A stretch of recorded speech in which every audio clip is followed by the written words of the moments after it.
The moment you defend yourself, you've already lost, not because the accusation was true, but because you stepped into their frame. What if the real power came from saying nothing at all? There is a moment that happens so quickly most people never even notice it. A moment when you feel accused, doubted, or questioned, and without thinking you move into defense. You start to explain, you start to justify, you start to correct what has been said about you, because deep down you think if you just make yourself clear, the misunderstanding will vanish. It feels noble, it feels honest, it feels like the right thing to do. But what you do not see is that the very act of defending yourself is the trap. Machiavelli understood this long before the modern world. He saw that the second you try to explain, you admit something very dangerous without even realizing it. You admit that the other person has the authority to judge you. You admit their frame is valid. You admit that you are now playing on their field. And once you are on their field, you cannot win. Think about the times you have seen this happen in public. A leader accused of arrogance rushes to explain how humble he really is. A man accused of dishonesty lists all the reasons he has always been truthful. A woman accused of selfishness insists on telling her side, insisting people do not understand her real intentions. On the surface, these sound reasonable. They sound like clarity. But what is the effect on the crowd watching? Do they suddenly believe the explanation? Do they suddenly feel convinced? Rarely. What actually happens is the opposite. The more you explain, the more guilty you appear. The more you justify, the more people think there must be something to the accusation. And the harder you try to clear your name, the weaker you look. Machiavelli's cold insight was that defense is not strength, it is surrender. Because when you defend, you lower yourself, you place yourself beneath the accuser. You are now reacting to them, not commanding them. And in power games, perception is everything. The one who defends is already seen as wounded, already seen as smaller, already seen as someone desperate to be understood. The one who refuses to defend, on the other hand, radiates mystery, radiates confidence, radiates control. When you do not defend yourself, people may not immediately know the truth, but they feel something far more important than truth. They feel presence. They see that you are not rattled, not provoked, not desperate to explain. And in that silence, in that calm refusal to fight on their terms, something begins to shift. The accuser starts to look more emotional. The crowd begins to sense imbalance. The one who attacks looks unstable. The one who remains still looks untouchable. That is the shift Machiavelli saw, and it is the reason he warned against the trap of defense. The real cost of defense is not the words you say, it is the power you lose. Because power is not about truth, it is about who controls the frame.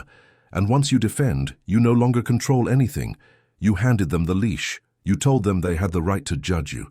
You gave them exactly what they wanted, and in that instant, without even noticing, you lost. Power has very little to do with truth, and almost everything to do with the frame through which people see the truth. Most people make the mistake of believing that if they can just argue well enough, if they can just present enough facts, if they can just show how wrong the other side is, then the truth will win. But life does not work that way, because people do not see raw truth. They see truth through a frame, and whoever sets the frame controls the outcome. This is the law of the frame, and it is one of the most dangerous things Machiavelli understood. When someone accuses you or questions you, they are not just making a statement, they are trying to pull you into their frame. The second you defend yourself, you accept that frame. You are now answering their charge. You are now playing their game, and you are already a step behind. Imagine a courtroom where the prosecutor speaks first, painting a vivid picture of you as guilty. If you rush to defend, the jury is already locked inside the prosecutor's story, and every word you say feels like a struggle to climb out. That is what happens in life when you accept someone else's framing.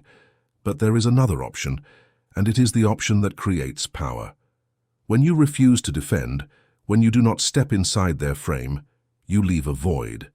That void is uncomfortable. Human beings hate silence, they hate uncertainty.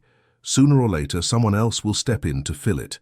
And often, it is the crowd itself that starts to defend you, not because you asked them to, but because your refusal to enter the frame makes the attack look unbalanced. Think of a time you have seen this happen.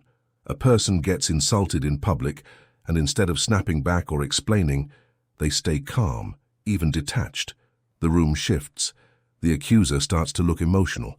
The crowd begins to wonder why the accused is so composed. Slowly, the silence becomes power, because now people are not asking, is the accusation true? They are asking, why is he not reacting? What does he know that we don't? That is the power of refusing the frame. This is why silence, stillness, and detachment are not weaknesses. They are weapons. They change the direction of energy. They force the accuser to explain more, to push harder, to look unstable. And the more they do, the more the room turns against them. You have said nothing, but the frame has flipped. The attacker is now on trial. You are the one being silently defended. Machiavelli knew that people do not defend you because you beg them to. They defend you because your presence makes them feel they must. When you remain calm, they see injustice in the attack. When you hold stillness, they project strength onto you. And when you refuse to step inside someone else's story, they begin to write one for you, one where you look untouchable. That is the law of the frame, and once you master it, you stop chasing truth and start commanding perception. Silence is not empty. It is not weakness. It is one of the sharpest weapons a person can carry, because silence does something words can never do. It creates uncertainty. People expect you to reply. They expect you to explain. They expect you to fight back. And when you don't, when you remain still and say nothing, you create a gap that their minds cannot leave alone. They begin to imagine what you could say, what you might reveal, what you must be holding back. And imagination is always stronger than explanation. A single quiet moment can carry more weight than hours of argument, because silence lets people build their own story, and most of the time, they build it in your favor. Think of the times you have seen this play out. Someone hurls an insult. Everyone leans forward, waiting for the response, but instead of defending, the accused just sits there calmly, maybe with the smallest of smiles, maybe with no expression at all. Suddenly the room feels heavier. The accuser shifts in their chair, repeats themselves, grows louder, because silence makes them doubt their own words. They start to look emotional, unstable, even desperate, while the one who stayed silent now looks strong. That is the shift, the invisible turning of the room, and it happens not because of what was said, but because of what was not. Silence works because it reverses pressure. The attacker thinks they are putting the spotlight on you, but by refusing to react, you leave them standing under it alone. Every second you don't speak is a second they start to wonder if they made a mistake. Did they go too far? Did they embarrass themselves?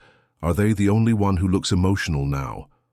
And the longer the silence stretches, the more people around begin to feel the same. The crowd does not see calmness as weakness. They see calmness as confidence. They see restraint as strength. They see the one who refuses to explain as the one in control. Machiavelli understood that silence is not passive, it is active. It is not retreat, it is attack. Because the more you say nothing, the more others are forced to reveal themselves. The accuser repeats their point, exposes their insecurity, grows more unstable with each attempt. And the people watching, they begin to defend you without you asking. They whisper that you didn't deserve that. They wonder why you are so composed. They create an image of you that is bigger, stronger, more dangerous than anything you could have explained. Words can be twisted, but silence cannot. Words put you on the same level as your attacker, but silence lifts you above them. And when you train yourself to use silence not as escape, but as strategy, you stop being the one under attack and become the one who controls the room. That is the weapon of silence, and it cuts deeper than anything spoken. When you are attacked, the natural urge is to defend yourself, to make your case, to explain why the accusation is wrong. But the strange truth is that when you resist that urge, when you remain calm and let the words pass without reaction, something far more powerful happens. People around you feel the imbalance. They see someone attacking, and they see you not fighting back. And because human beings hate what feels unfair, they begin to lean toward you. They begin to feel the need to defend you, even though you never asked them to. That is the hidden gift of absence. When you don't fight your own battles, others feel compelled to fight them for you. This happens because of a simple law of human nature. People do not like to see someone pushed when they do not push back. It makes the attacker look cruel, and it makes the quiet one look dignified. The more composed you are, the more it unsettles the room, and the more people want to balance the scales. They begin to step into the space you left empty. They start making excuses for you. They start pushing back at the one who attacked you. They start explaining what you never had to say. What you gave them was silence, but what they give you back is loyalty. Think about the times you have seen this play out. Someone is mocked or insulted in a group, and instead of lashing out, they remain calm, almost indifferent. At first, the room is tense, waiting for a reaction. But when none comes, people start to shift. Someone speaks up, saying that was too harsh. Someone else adds that it was uncalled for. Soon, the crowd itself has turned into a shield. Without lifting a finger, without saying a word, the quiet one has gained defenders. Not because they demanded it, but because their restraint made others feel they must act. Machiavelli understood this long before modern psychology gave it language. He knew that power does not always come from direct force. Sometimes it comes from the absence of force. Sometimes the strongest move is to do nothing, because the silence itself awakens action in others. When you refuse to fight for yourself, people begin to believe you do not need to, and that belief makes them step in. They carry the fight while you remain untouchable. Absence creates space, and in that space, loyalty grows. People do not admire those who panic and defend themselves with endless explanations. They admire those who remain calm under fire. They admire those who do not flinch, and admiration naturally turns into protection. By not fighting, you give them the chance to prove themselves on your behalf. You allow them to take the role of defender, and when they do, they bond with you more deeply than if you had fought for yourself. The irony is clear. The more you defend yourself, the fewer allies you gain, but the more you refuse to defend, the more allies appear. That is the paradox of power, and it is why absence is never just absence.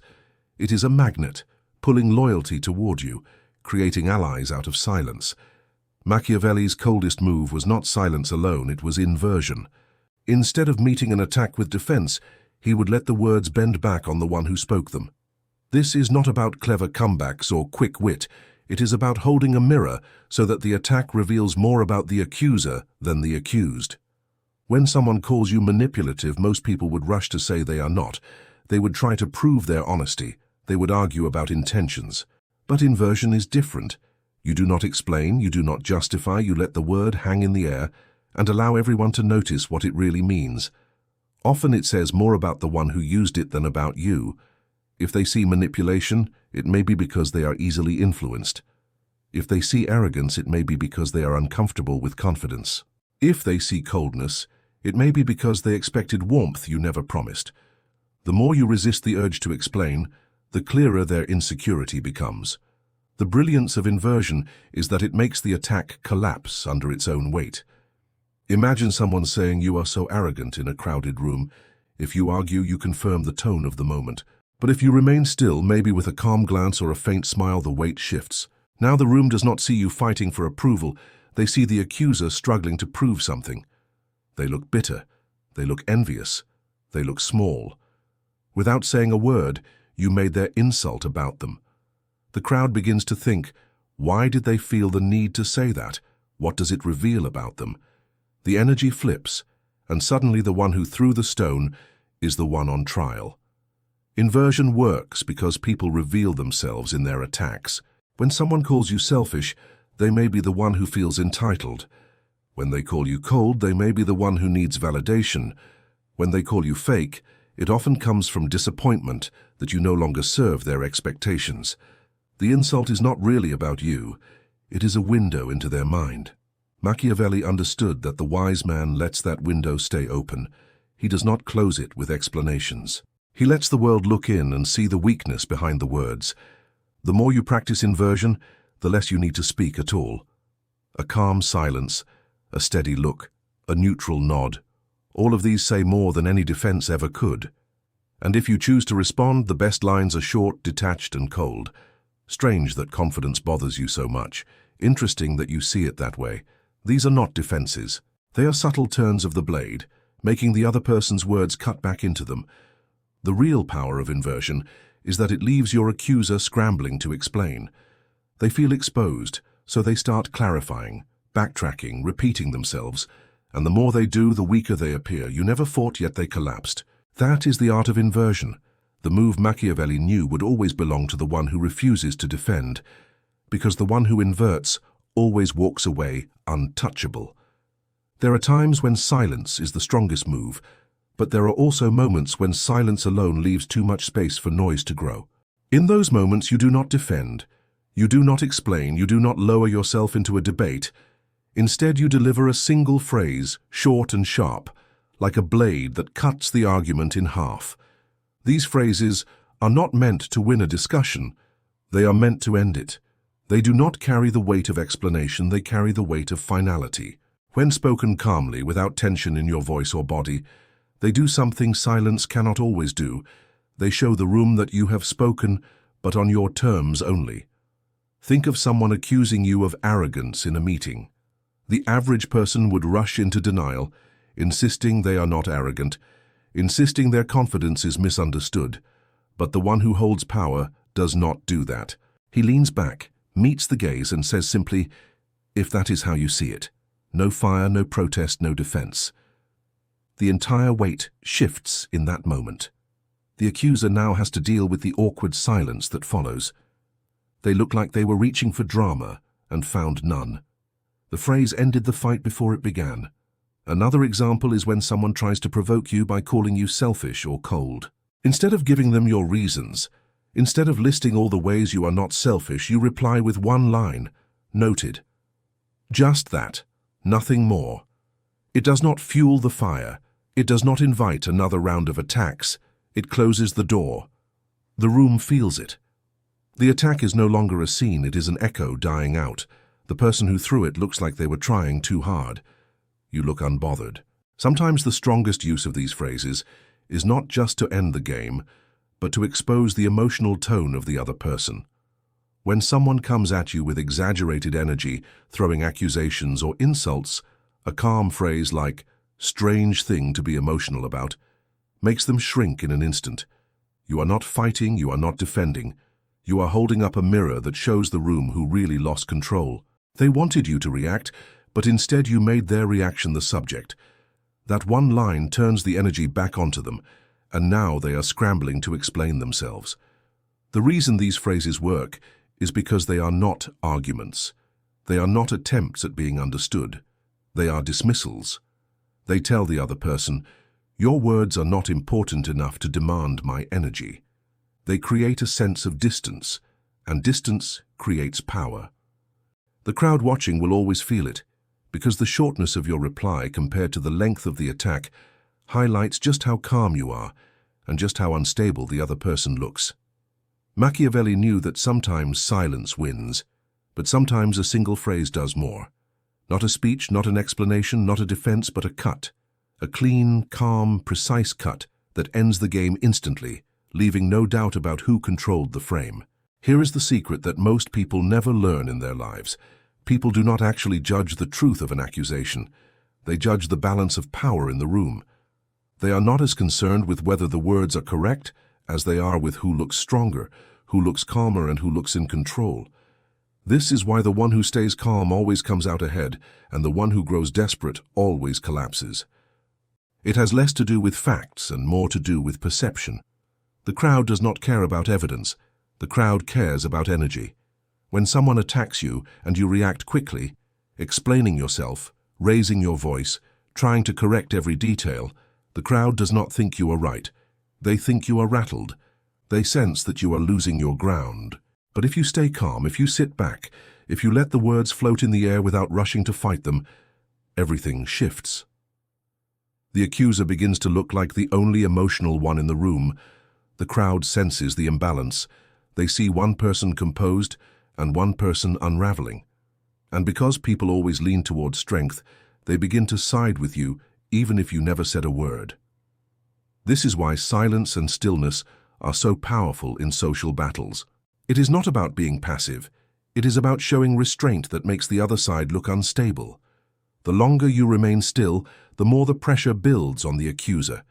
They start repeating themselves. They start raising their tone. They start looking around for validation. And when the crowd does not immediately echo them, panic sets in. Slowly, the conversation turns, and without anyone saying it out loud, the focus shifts. You are no longer the one on trial they are.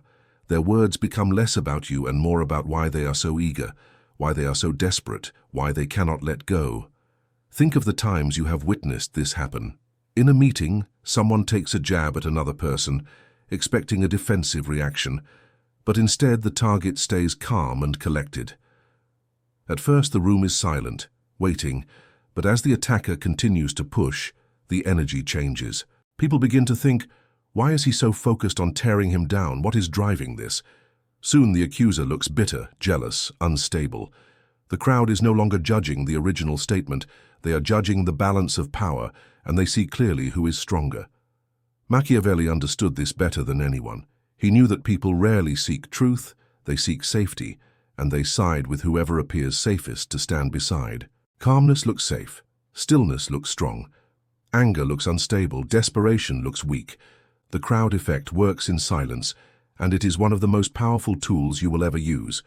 When you refuse to flinch, you do not just protect yourself, you turn the crowd into your shield. They do the judging for you, and they always end up turning on the one who looks desperate. Most people spend their lives chasing a good reputation. They want to be liked, to be seen as agreeable, to have their name cleared of any doubt. So when they are accused or questioned, they rush to explain themselves, thinking that if they just speak enough, if they just clarify enough, people will believe them. And yes, this can create a reputation that looks clean, but it is also a reputation that looks soft. It is the kind of reputation that can be shaken by the next rumor, the next insult, the next person who decides to question you. A good reputation is fragile because it rests on the endless effort of defending it. Machiavelli knew that the stronger path was not in defending yourself, but in refusing to do so. Because when you stop explaining, you stop playing their game, and in that stillness, something far more powerful begins to grow. Silence does not build a good reputation. It builds a strong one. It builds the kind of reputation that makes people cautious about challenging you, not because they think you are innocent, but because they cannot read you. Silence leaves space for imagination, and the imagination of others almost always makes you bigger, stronger, and more untouchable than you actually are. When you never explain yourself, you create an aura. People begin to assume you must be confident, you must be secure, you must know something they do not. That aura does more for you than any long speech or defense could, because people respect the image they have created of you more than the words you could ever say about yourself.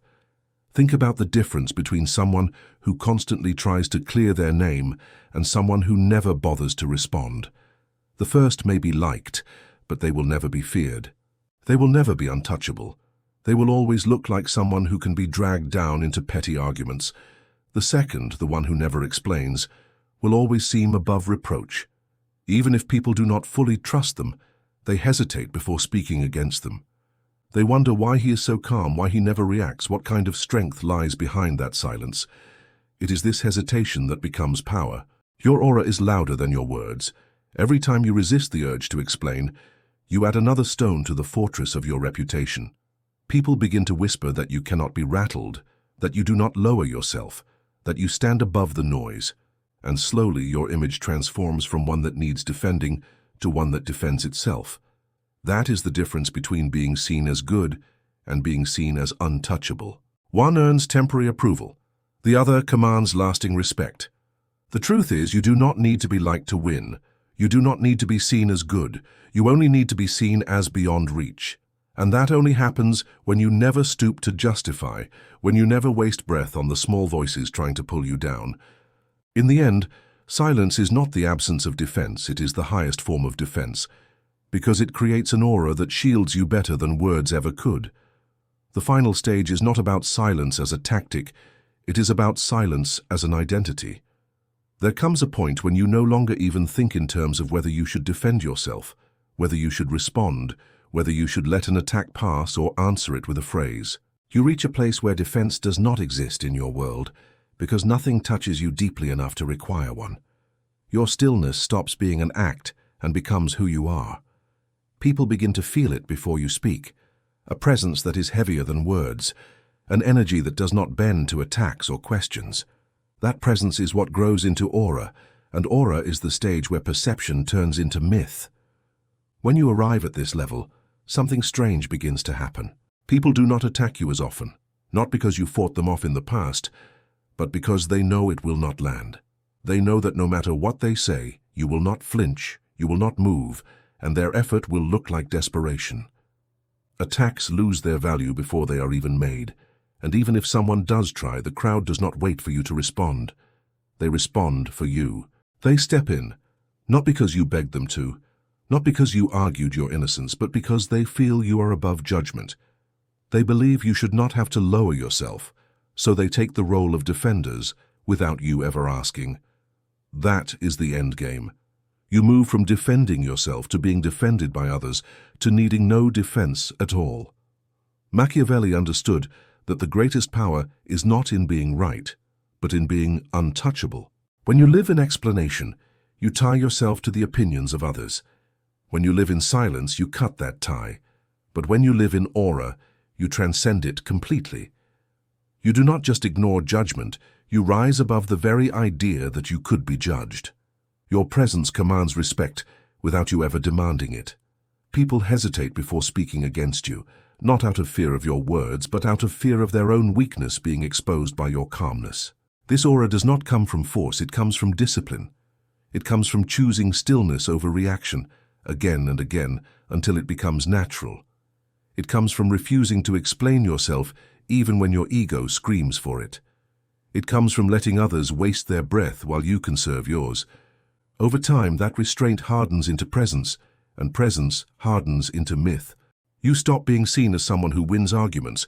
You are seen as someone who cannot be placed inside one. The untouchable aura is the final reward for mastering the art of not defending yourself. It is when silence no longer feels like strategy, but feels like truth. It is when your existence itself is the defense and everything else collapses in front of it. That is Machiavelli's guide to making people defend you without asking. And once you step into it, you will never need to step down again.